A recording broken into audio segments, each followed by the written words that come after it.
Baris Krim Polri menyebut ada pencatutan identitas warga untuk memasukkan sertifikat hak milik dan sertifikat hak guna bangunan di area Pagar Laut Tangerang, Banten. Direktur Tindak Pidana Umum Baris Krim Polri, Brigjen Juhandani menjelaskan, hasil pemeriksaan terhadap warga membenarkan adanya pencatutan identitas warga untuk memasukkan sertifikat hak milik dan hak guna bangunan di area Pagar Laut. Namun warga yang dicatut namanya tak mengetahui dan menyatakan tidak memiliki tanah tersebut. Meski ada pencatutan identitas warga, tetapi polisi belum menetapkan Kepala Desa Kohot, Arsin, sebagai tersangka.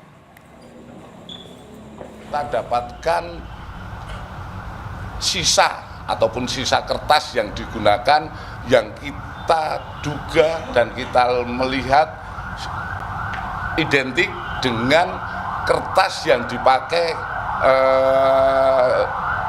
girik yang digunakan sebagai alat untuk warkah.